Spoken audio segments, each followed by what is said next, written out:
ये कहानी 3 दोस्तों की है जिन्हें पैरानॉर्मल यानी भूतिया चीजों में काफी दिलचस्पी थी, जिसके चक्कर में वो लोग अक्सर भूतिया जगहों में घूमते रहते थे और नए नए भूतिया जगहों का पता करते रहते थे ताकि वो लोग ये मालूम कर सके कि सचमुच में भूत होते भी है या नहीं।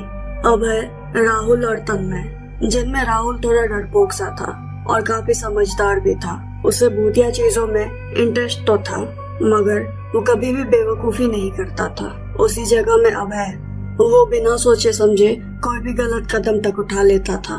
एक बार की बात है, वो तीनों अपने घर से एक रोड ट्रिप के लिए निकले थे। उन लोगों का सफर काफी अच्छा बीत रहा था। फ्रेश होने के लिए वो लोग एक ढाबा पर रुके थे, जहां उन्हें एक बात मालूम चली कि उस ढाबे से 20 किलोमीटर की दूरी पर एक गांव हुआ करता था, जहां एक शमशान घाट था।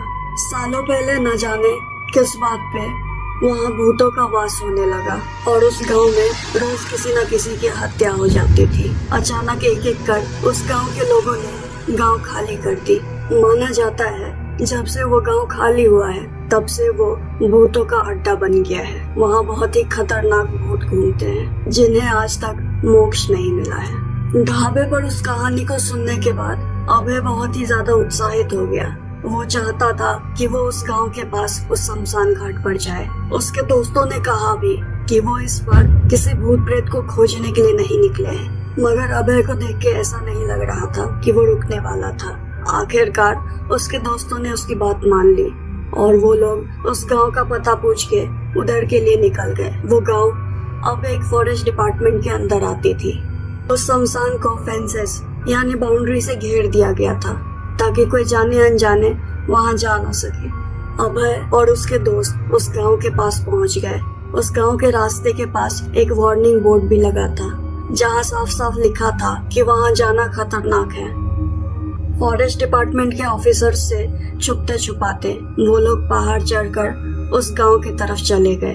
अभय के पास एक लॉकेट हुआ करती थी, जिसके जरिए वो भूतों से बातें कर सकता था, मगर भूतों के प्रयोग में लाने से पहले उसे मंदिर में रक्षा धागा से बांधना पड़ता था, जिससे उसका इस्तेमाल करने वाले के आसपास एक रक्षा कवच बन जाती थी। उस वक्त वो लोग उस गांव के सामने खड़े थे, वहाँ के गार्ड से छुपते छुपाते। अभय नहीं चाहता था कि किसी कारण से वो दोबारा वहाँ नहीं आ सके, इसीलिए मौका न गवाते हुए वो तुरंत ही उस शमशान के पास चला गया। बिना उस लॉकेट का पूजा किए अभय बाउंड्री को पार करके किसी तरह से उस शमशान के अंदर चला गया। अपने हाथों में रखे उस लॉकेट को हवा में झुलाते हुए उसने सवाल किया, क्या किसी की आत्मा यहाँ आसपास है? क्या कोई यहाँ पर है जो मुझे सुन सकता है? जिसके बाद उसकी लॉकेट काफी जोरों से हिलने लगी, जिसका जवाब हाँ था कि वहाँ किसी की आत्मा थी। तुरंत ही अभय ने दूसरा सवाल पूछा, क्या मैं आपसे कुछ सवाल कर सकता हूँ? जिसके बाद वो पेंडुलम बिल्कुल भी नहीं हिला, जिसका जाहिर सा एक ही मतलब निकलता था कि वो आत्मा नहीं चाहता था कि कोई उसे वहाँ परेशान करे।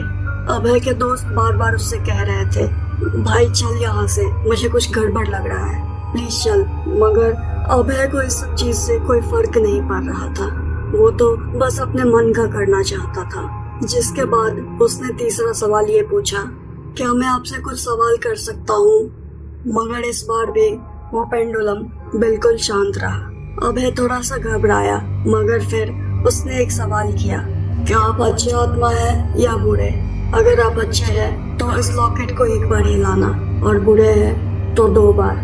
ताज्जुब की बात थी, वो लॉकेट 2 बार हिला और रुक गया। अभय ने एक आखिरी सवाल पूछा, क्या मैं आपसे और कुछ सवाल कर सकता हूँ? जिसपे वो पेंडुलम बहुत जोरों से हिलने लगा और टूटकर नीचे गिर गया। अभय उस लॉकेट को उठाने के लिए नीचे झुका, तभी उसे दूर से किसी की परछाई चलकर उसके ओर आती दिखी। राहुल उस पर जोरों से चिल्लाने लगा। राहुल डरपोक था मगर समझदार भी। राहुल ने उसे जल्दी से वहां से निकलकर चलने को कहा। वो लोग तुरंत उस बाउंड्री से बाहर निकले और भागकर जाने लगे। राहुल ने उसे बताया कि पीछे किसी भी कीमत पर पलट कर मत देखना। वो लोग वहां से भागने लगे, मगर अभय बार बार पीछे पलट कर देख रहा था। बाउंड्री को पार करते वक्त अभय गिर गया था जिसके वजह से उसे काफी चोट लग गई थी। भागते भागते वो लोग रोड के किनारे पर पहुंच गए और अपनी गाड़ी में जाकर बैठ गए। उस घने जंगल में अभय को मेडिकल ट्रीटमेंट की जरूरत थी। उसे चोट लग गई थी। फॉरेस्ट डिपार्टमेंट में जाने के अलावा उनके पास उस वक्त कोई चारा भी नहीं था। धीरे धीरे शाम भी होने लगी थी। तन्मय ने कार को फॉरेस्ट डिपार्टमेंट के ऑफिस की तरफ मोड़ा और वो लोग वहां पहुंच गए। वहां जाकर फॉरेस्ट डिपार्टमेंट के ऑफिसर्स ने उनसे पूछा कि आखिर उनको इतनी चोट कैसे लग गई, जिस पर उन्होंने ये कह दिया कि वो लोग ट्रैकिंग कर रहे थे और गिर गए। अभय को तत्काल के लिए ट्रीटमेंट तो मिल गया और वो लोग भी उस शाम वहाँ के क्वार्टर में रुक गए। सुबह होते ही वो लोग वापस अपने अपने घर के लिए निकल गए। घर पहुँचने के बाद अभय के बर्ताव में काफी बदलाव आ गया था। वो बहकी बहकी से बातें करता था। देर रात तक वो किसी से बातें करता रहता था। समय के साथ साथ उसका स्वास्थ्य भी बहुत खराब हो गया। वो काफी हट्टा कट्टा सा हुआ करता था, मगर धीरे धीरे उसके माँ बाप उसके हरकत को देख के बहुत परेशान रहते थे। देर रात तक वो किसी से बातें करता रहता था। पहले उसके माँ बाप को लगता था कि शायद वो अपने दोस्तों से फोन पे बात करता है, लेकिन एकाएक करके कुछ दिनों से उसकी आवाज आनी बंद हो गई थी। एक बार की बात है, अभय के दोस्त राहुल ने उसके माँ बाप को फोन किया ये कहने के लिए कि अभय उनका फोन नहीं उठाता है, जिस पर उसके पेरेंट्स ने बताया कि वो काफी दिनों से बहुत बीमार सा रहने लगा है और न जाने आधी रात को किससे बातें करता रहता है। उसके माँ बाप ने ये भी बताया कि उन लोगों ने उसे बड़े बड़े डॉक्टर से भी दिखवाया, मगर सब यही कहते कि वो तो बिल्कुल ठीक है, उसे कोई बीमारी ही नहीं है। अपने दोस्त की हालात को सुनने के बाद राहुल काफी परेशान हो गया और अगले ही दिन वो अभय के घर आ गया। अभय से मिलने के बाद उसे सब कुछ अजीब सा लग रहा था। उस रात वो अभय के घर पर ही रुका था, ये देखने के लिए कि आखिर रात में वो बातें किससे करता है। दरअसल जब राहुल सो गया था तब उसने देखा कि अभय अचानक से अपने बिस्तर से उठा और दरवाजा के बजाय वो खिड़की से अपने रूम से बाहर निकल गया। अभय के कुछ दूर निकलने के बाद राहुल ने उसका पीछा किया और देखा कि वो किसी झाड़ में चला गया है और वहाँ किसी से बातें कर रहा है। राहुल ये सब देख के बहुत डर गया था और वो वापस घर आ गया।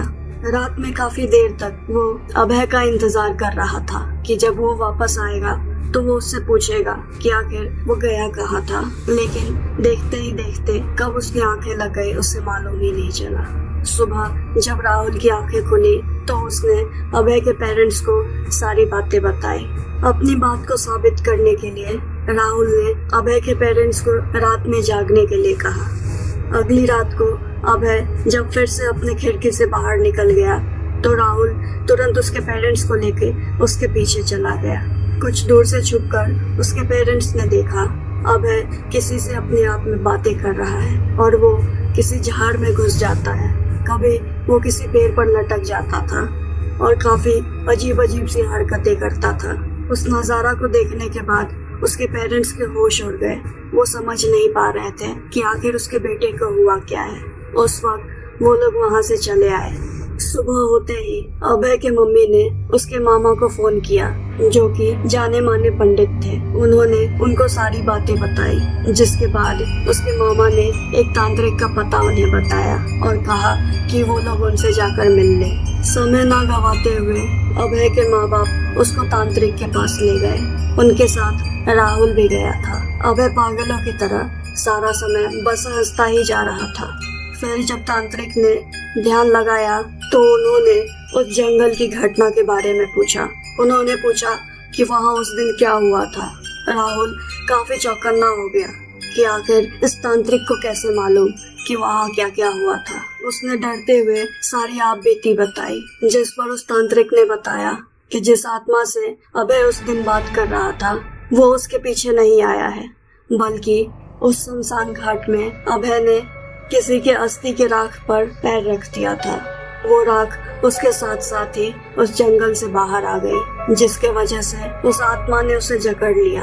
अभी वो उसी के गिरफ्त में है। उस बात को सुनने के बाद अभय के माँ बाप बहुत ही घबरा गए। वो उस तांत्रिक से पूछने लगे कि वो इस आत्मा से छुटकारा कैसे पा सकते हैं, जिसके बाद उस तांत्रिक ने जवाब दिया, ये कोई साधारण आत्मा नहीं है, ये बहुत ही शक्तिशाली है। ये किसी ब्रह्म राक्षस की आत्मा है। ये इतने आसानी से पीछा नहीं छोड़ेगी। ये काम मेरे बस का नहीं है। दरअसल ब्रह्म राक्षस एक ब्राह्मण की आत्मा होती है जो पाप, लालच और अपने विद्या का गलत इस्तेमाल करने से एक ब्रह्म राक्षस के रूप में आ जाते हैं। एक ब्रह्म राक्षस का प्रेत बहुत ही ज्यादा खतरनाक होता है और आसानी से किसी का पीछा नहीं छोड़ता है। उस तांत्रिक ने बताया कि अब बालाजी के मंदिर में ही उनके बेटे की जान बच सकती है, तो समय न गवाते हुए वो लोग तुरंत वहां चले जाए। समय के गंभीरता को समझते हुए अभय के पेरेंट्स जल्दी से उसे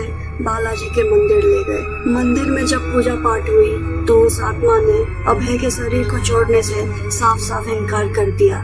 काफी बल और तंत्र मंत्र का प्रयोग करने के बाद उस आत्मा ने ये कहा कि अगर उसकी आत्मा को मोक्ष मिल जाएगी और कोई उसके अस्थियों का पिंड दान कर देगा तो उसे मुक्ति मिल जाएगी और वो अपने आप ही उसके शरीर को छोड़कर चला जाएगा।